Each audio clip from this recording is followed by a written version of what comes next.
Have you ever heard of Hannibal, the general who nearly destroyed Rome? What if I told you he crossed the Alps with elephants to face the world's most feared warriors? It sounds like a scene from a movie, but it's a true story, and what you're about to discover may surprise you. The Punic Wars weren't just battles for territory. They were epic clashes between two powers that shaped the destiny of the ancient world, Rome and Carthage. And at the center of this conflict were men who fought not just with weapons, but with strategy, honor, and a warlike mentality that still fascinates historians and lovers of Roman culture today. Stay with me until the end, because understanding what really happened between the Roman armies and Hannibal's troops is to delve into a universe of bold decisions, unexpected turns, and battles that defied all odds. The history of Rome versus Carthage is marked by tension, resilience, and a rivalry that spanned generations. And when we talk about Roman warriors, we're talking about soldiers trained to obey, march, and win. But who, faced with Hannibal, were forced to rethink everything they knew about combat. Have you ever experienced this?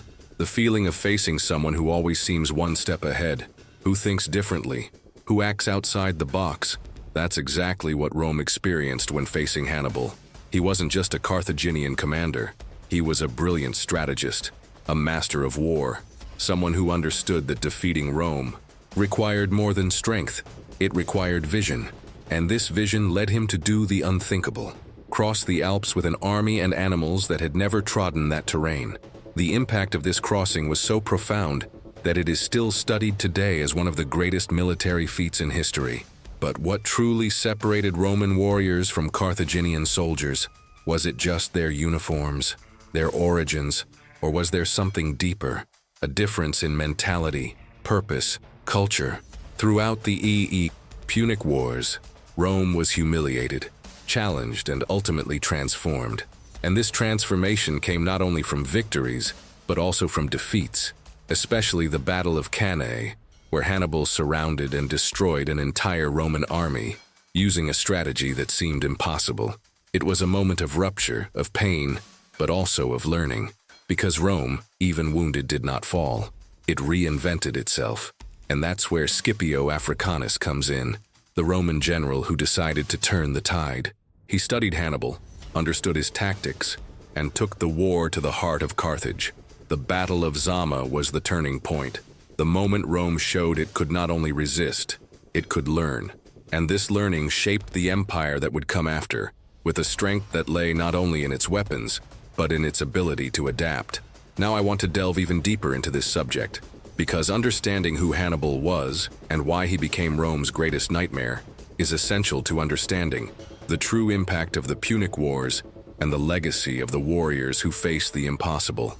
And when we look at all this carefully, we realize that the Punic Wars were not just battles between two armies. They were clashes between two ways of thinking, of leading, of existing. Rome, with its military discipline and political structure, faced Carthage, led by a man who dared to challenge the impossible. And in the midst of this stood the warriors, the soldiers, the strategists, all driven by something greater than territory: honor, survival, legacy. If this topic resonates with you, leave a comment below with what resonated with you so far. It could be a quote, a curiosity, or even a feeling this story evoked. Your participation is what makes this channel grow and reach more people with this kind of content that provokes, connects, and transforms. And if you enjoyed this approach, leave a like. It shows that this type of narrative is valuable to you and helps keep the exchange we're building together alive. By the way, if you want to continue exploring the behind the scenes of Roman battles, the figures who challenged empires, and the moments that changed the course of history, subscribe to the channel here. That way, you can stay tuned for future videos and join me on this journey through stories that still resonate, even after 2,000 years. Now I want to delve even deeper into this subject, because understanding how Rome reacted to the defeat at Cannae and what Scipio did to turn the tables can reveal a lot about the mindset that transformed a city into an empire. Rome and Carthage did not clash by chance. What was at stake was much more than isolated battles. It was a dispute for the soul of the Mediterranean. Two emerging powers with distinct cultures and gigantic ambitions collided in a scenario where trade, Territorial control and imperial pride became fuel for a war that would last more than a century. Rome, still expanding, saw maritime dominance as an opportunity to consolidate its influence. Carthage, on the other hand, was already an established naval power, with trade routes that extended throughout North Africa, southern Europe, and even parts of the East. This tension didn't arise from a single event, but built over decades, like a rope being stretched to its limit. Sicily, for example, was a strategic point that both sides wanted to control, and when Rome decided to intervene in local conflicts on the island, Carthage interpreted this as a direct threat. From then on, the Punic Wars began, and with them, a series of confrontations that would reveal not only the military power of each side, but also their mindsets, decisions, and hidden truths. Rome believed in the power of discipline. Its soldiers were trained to obey, to maintain formation, to act as a collective machine. Carthage, on the other hand, relied on diversity. Its armies were composed of mercenaries from various regions, each with their own techniques and styles. And in the midst of this, Hannibal emerged, a commander who not only understood this diversity, but knew how to turn it into a strategic advantage. He didn't fight as the Romans expected. He surprised, adapted, reinvented. And this meant that Rome, for the first time, faced an enemy that could not be defeated by brute force. The impact of this rivalry was profound. The Punic Wars were not just military, they were cultural.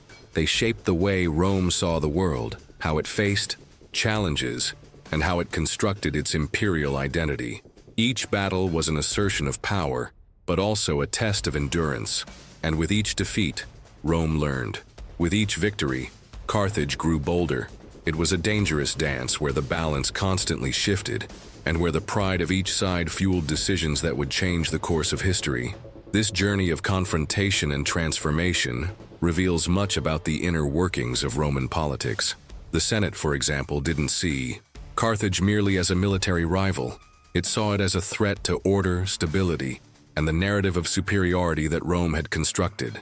And so, even when the war seemed resolved, tensions persisted. Because the real conflict wasn't just on the battlefield, it was in the mindset, in the way each people viewed the world, power, and the future. Now I want to delve even deeper into this subject, because understanding who Hannibal was and how he became Rome's greatest nightmare is essential to understanding the emotional, strategic, and symbolic impact that the Punic Wars left as a legacy. Comment here. That makes sense to me. If this part made you see that Rome and Carthage weren't just fighting for territory, they were fighting for identity, for dominance, and for a worldview that still echoes throughout history. Hannibal wasn't just a Carthaginian general, he was a force of nature, a strategist who defied logic, who saw the battlefield as a living chessboard, where every move needed purpose, impact, and precision. From a young age, he was shaped to hate Rome. His father, Hamilcar Barca, had already fought against the Romans and made a point of passing on not only military knowledge, but also a desire for revenge, and Hannibal absorbed this intensely. But what made him truly feared wasn't just his motivation, it was his mind.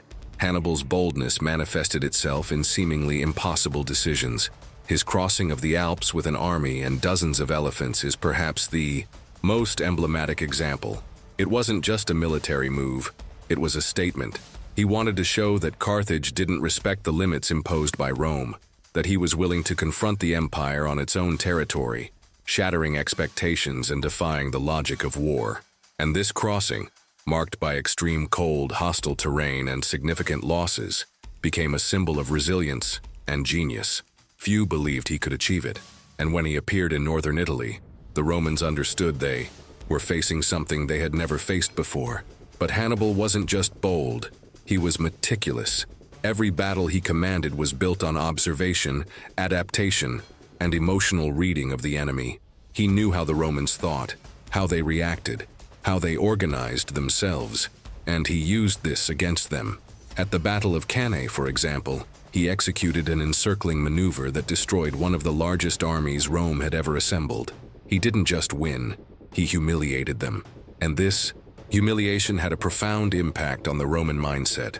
For the first time, the empire found itself vulnerable, exposed, and emotionally shaken. The psychological effect Hannibal had was so powerful that his name became synonymous with fear. For years, even after his retreat, the Romans used the expression "Hannibal is at the gates" to describe any imminent threat. He became a shadow over Rome, a constant reminder that the empire was not invincible, and that, in itself, was a victory, because Hannibal didn't need to be present to influence decisions, strategies, and behavior. His presence was mental, symbolic, almost mythical. Behind the scenes of the war, he also displayed a rare ability to unite diverse forces. His army was composed of Libyans, Spaniards, Gauls, Numidians, each group with its own culture, fighting style, and motivations, and yet he managed to coordinate them all with precision. This required more than command. It required empathy, contextual awareness, and adaptability. It was a leadership that went beyond force. It was built on trust, on shared vision, on the promise of something greater. Now I want to delve even deeper into this subject, because understanding how Rome reacted to Hannibal's threat and how Scipio Africanus emerged as a strategic response can reveal a lot about the internal transformation the empire underwent in the face of its greatest challenge.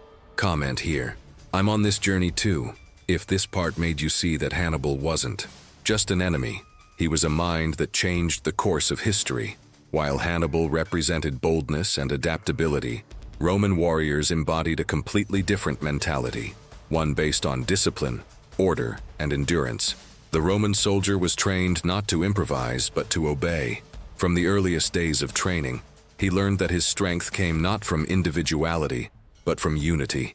He was molded to be part of a larger machine, where every movement, every command, every formation had a collective purpose. And this rigid structure, which many would consider limiting, was precisely what made the Roman army so effective in prolonged campaigns and open-field battles. The hidden truth behind this mentality is that it wasn't just military, it was cultural. Rome believed in order as the pillar of civilization, and its soldiers reflected this. They marched in silence, carried their shields as an extension of their own bodies, and knew that victory depended not on a single stroke of genius, but on constancy, on repetition, on the ability to withstand wear and tear. This way of thinking created a strength that was not easily broken. Even in the face of humiliating defeats, such as at Cannae, the Romans did not disintegrate. They retreated, reorganized, learned.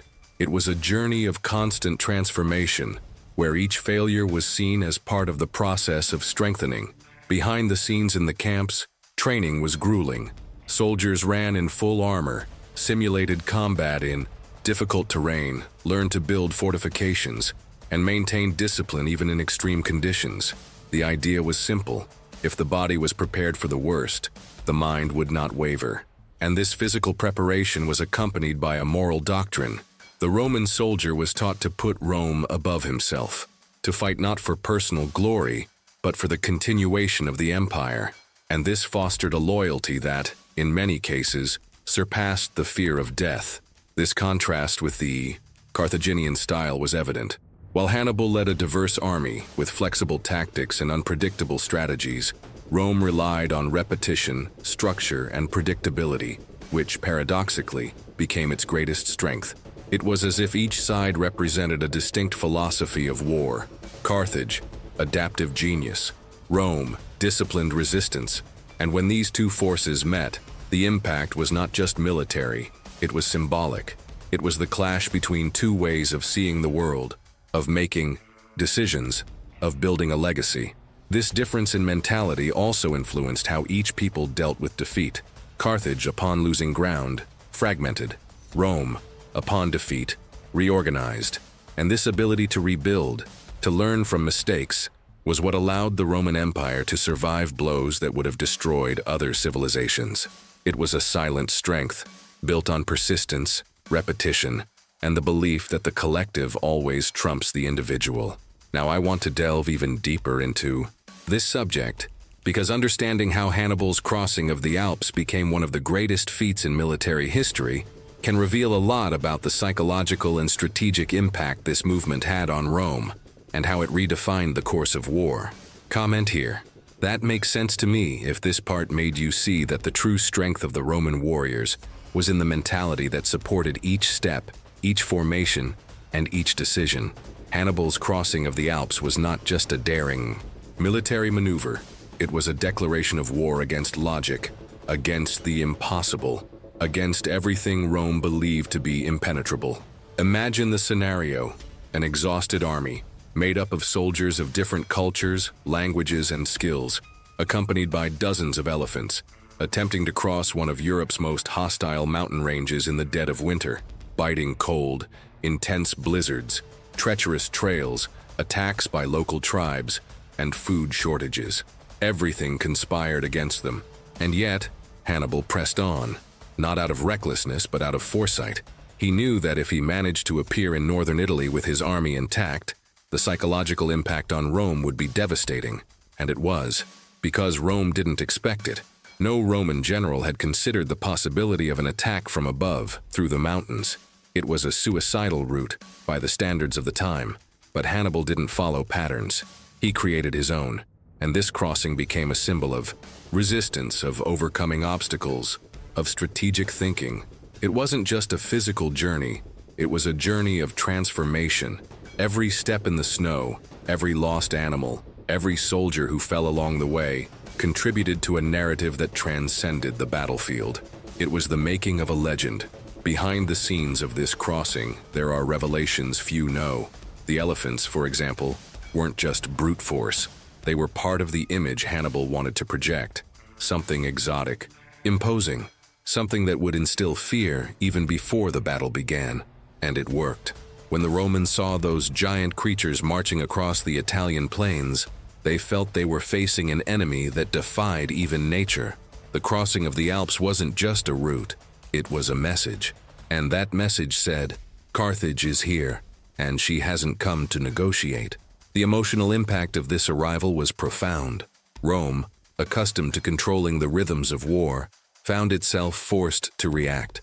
And reacting for the Romans meant reorganizing everything: strategies, borders, priorities. Hannibal's presence on Italian soil became an open wound, a constant reminder that the empire was not invulnerable. And this wound did not heal with time.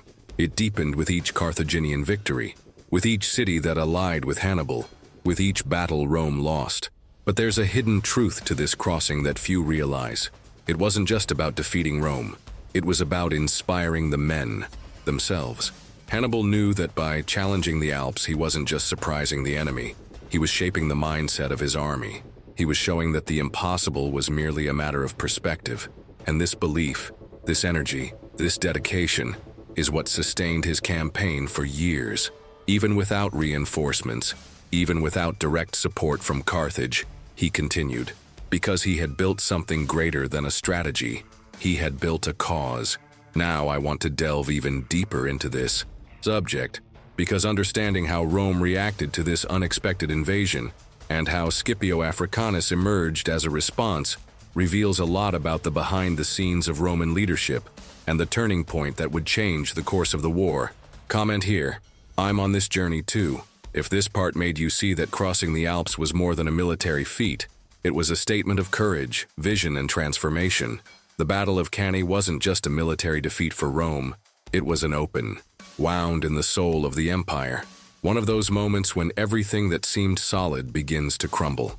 And what makes this episode so impactful is not just the number of casualties, but the way it all unfolded. Hannibal didn't win through brute force. He won through intelligence, patience, and an accurate reading of the Roman mentality. And this alone reveals much about the behind-the-scenes nature of the war and the kind of transformation that was about to unfold. Rome had assembled one of the largest armies in its history to date. More than 80,000 soldiers marched to Cannae, certain they would crush the enemy. It was a display of power, confidence, and superiority. But Hannibal, with little more than half that number, saw the battlefield as a chessboard. And there, he set a trap that would change everything. His formation was seemingly weak in the center, with lighter and less experienced troops. The confident Romans advanced at this point with full force, believing they were breaking through the enemy line. But that was exactly what Hannibal wanted. As the Romans advanced, the Carthaginian center slowly retreated, creating a curve. And just as the Romans were completely immersed in this false advantage, the Carthaginian flanks, composed of heavier, more experienced troops, closed in on them. It was a perfect encirclement, a deadly embrace. The Romans, pressed in on all sides, were unable to move, react, or escape. The massacre was brutal.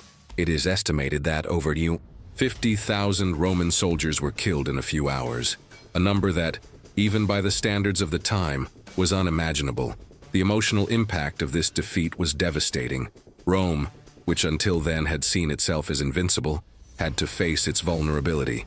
And this vulnerability wasn't just military, it was symbolic. The people panicked.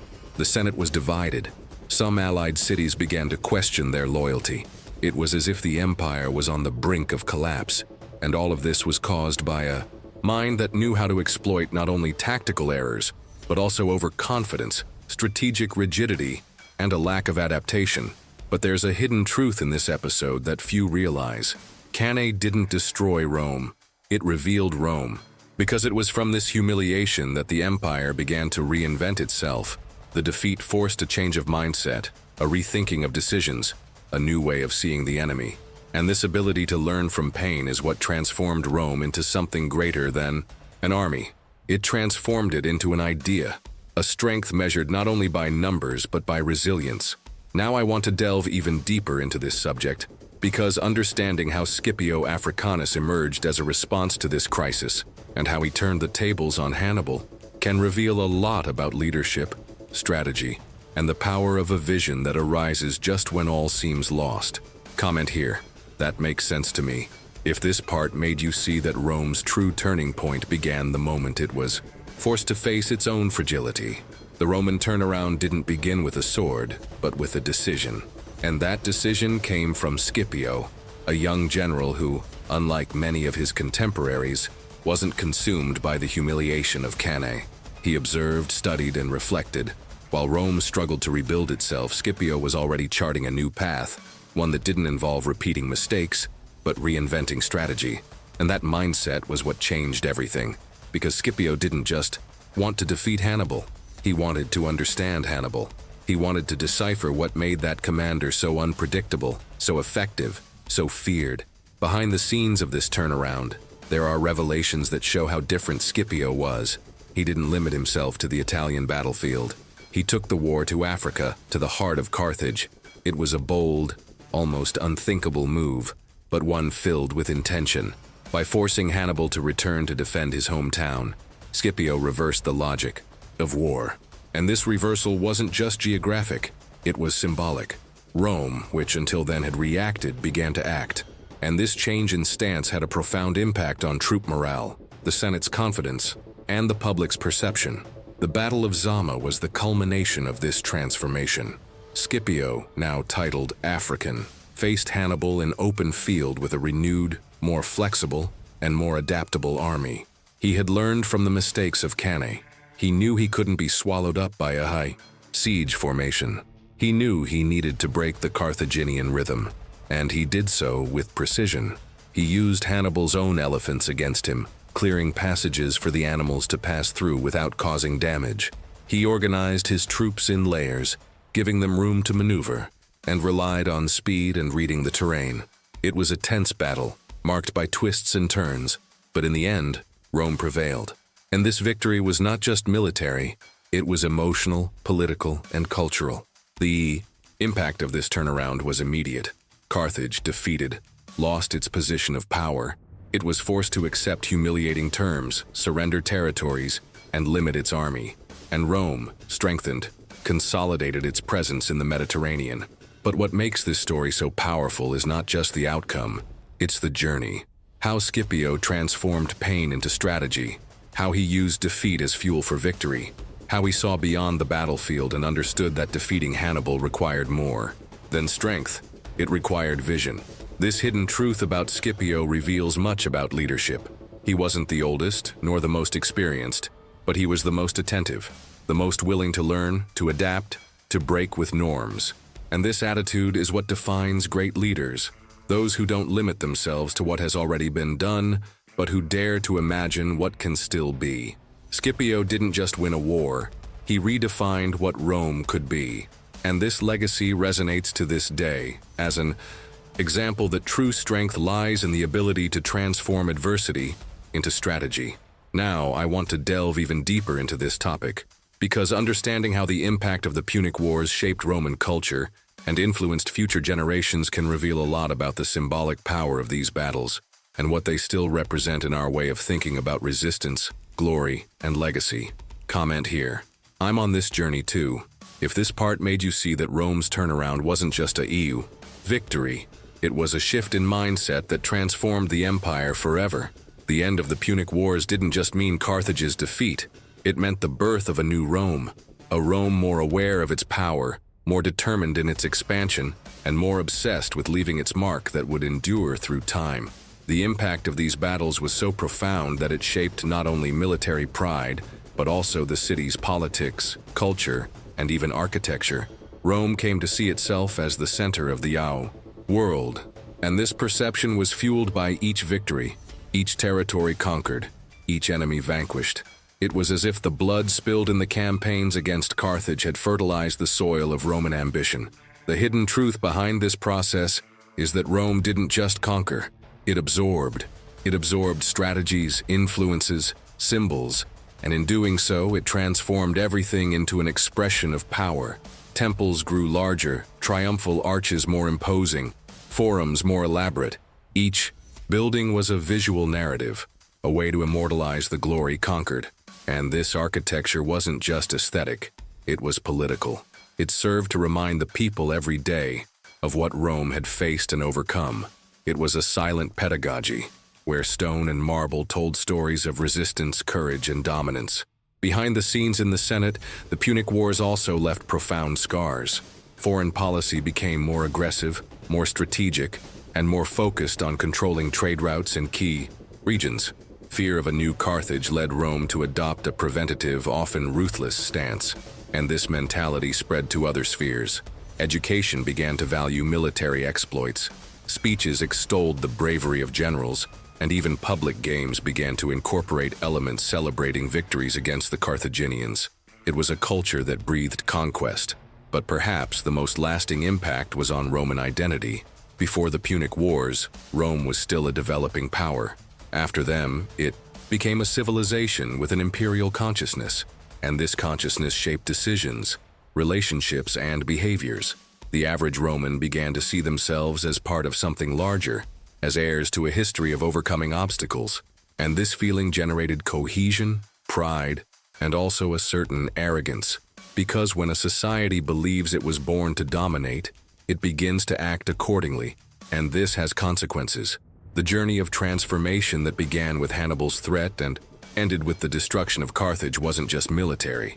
It was symbolic, it was emotional, it was cultural, and this legacy spanned centuries, influencing everything from the way Rome built its cities to the way its leaders positioned themselves in the world. The Punic Wars weren't just battles, they were milestones, and each milestone redefined what it meant to be Roman.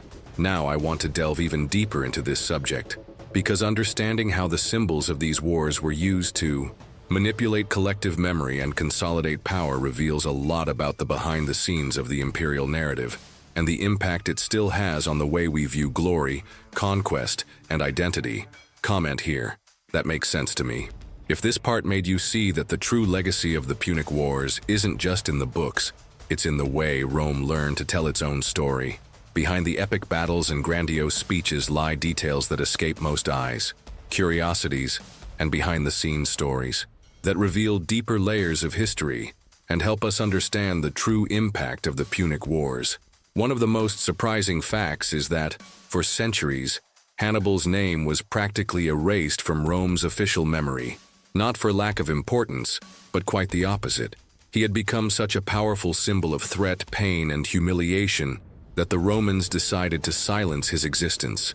It was as if, by not speaking of him, they could control the trauma he had left. This decision was not merely political, it was emotional, a reflection of the open wound that Cannae and the entire Carthaginian campaign had left in Roman pride. And yet, Hannibal's name lived on. Not in public records, but in conversations, in fears, in metaphors.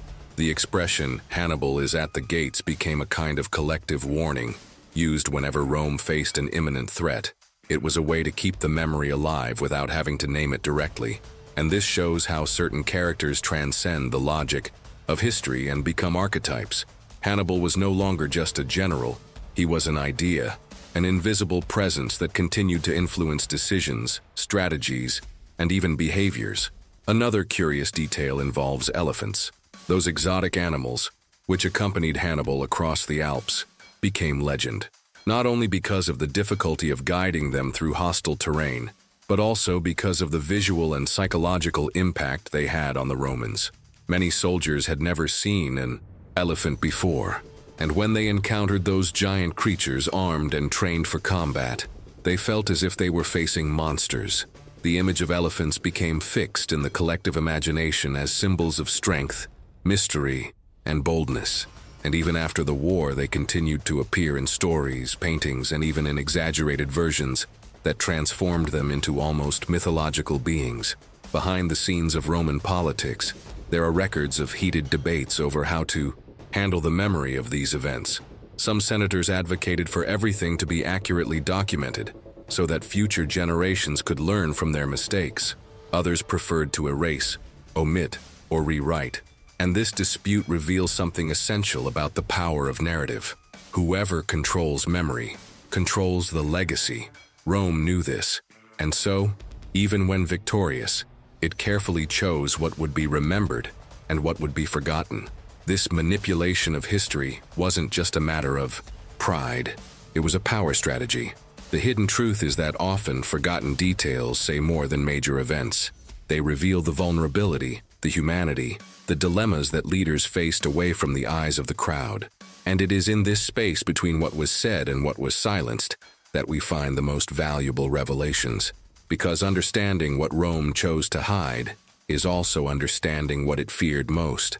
And this brings us closer to the essence of the empire, the mentality that underpinned its decisions, the journey that transformed a city into a symbol of dominance. Now I want to delve even deeper into this topic, because understanding how Rome used these symbols and silences to construct its imperial identity can reveal a lot about the psychological impact of war and the power of the stories we choose to tell or hide. Comment here. That makes sense to me. If this part made you see that the behind the scenes of history are as revealing as the great deeds that were recorded. Now that you know the true story behind the Punic Wars, you may have realized that what seemed like just a conflict between two cities was, in fact, a journey of transformation that shaped the destiny of an entire civilization. Rome didn't just emerge from these wars with more territory, it emerged with a new identity. Each battle, each defeat, each strategic shift was like a layer added to the construction of an empire that would learn to tell its own story with precision, intention, and impact. And this impact wasn't limited to the military. It spread to politics, culture, architecture, and the way Romans saw themselves and wanted to be seen. What's most striking is how these decisions, made amidst chaos, under pressure, with a mixture of fear and courage, ended up defining the tone of an era. The hidden truth is that the behind-the-scenes details of these wars reveal much more than the official records. They reveal the mindsets of the leaders, the moral dilemmas, the silent strategies, the symbols that were chosen to remain and those that were erased. And understanding this is like opening a window into the heart of Rome, not the heart that appears on the monuments, but the one that beat during the most difficult decisions, during nights of uncertainty, in the moments when everything seemed about to fall apart. Rome's journey against Carthage was marked by pain, glory, learning, and reinvention. And perhaps what connects us most to this story is precisely the ability to transform in the face of adversity. Because Rome didn't win because it was perfect, it won because it was resilient, because it knew how to fall and get back up, because it understood that true strength lies not in never making mistakes, but in knowing what to do after a mistake. And this mentality is what made the Roman Empire one of the most influential in history, not only because of its territorial extent, but because of the symbolic depth its narratives carry to this day. If you've made it this far, you've already realized that this story isn't just about the past. It's about choices, about impact, about how one decision can change everything. And that's why it lives on. Because as long as people seek to understand what lies behind the grand narratives, Rome will continue to be studied, debated, and admired, not for its perfection, but for its complexity. Now I want to delve even deeper into this topic, because understanding how Roman warriors were portrayed over the centuries, and how this image was used to inspire, manipulate, or legitimize power, can reveal a lot about the legacy that still influences how we think about leadership, courage, and authority. Comment here. I'm on this journey too. If this part made you see that the history of the Punic Wars did not end with victory, it began from there. If you've made it this far, you've already realized that this story goes far beyond battles. It's about decisions that shaped empires, about mindsets that spanned centuries, and about how the past continues to provoke us to think differently. If this journey resonated with you, leave a like. It shows that this type of content connects with you and helps keep the exchange we're building together alive. Write in the comments, "I'm with you until the end." It's a simple way to show that you were there for every last detail, and also to inspire those who are just arriving to dive into this journey with us. And if you want to continue exploring the behind the scenes of ancient Rome, its warriors, symbols, and everything that still pulsates in our culture, subscribe to the channel here. That way, you can stay up to date on future videos and join me on this journey through stories that provoke, connect, and transform.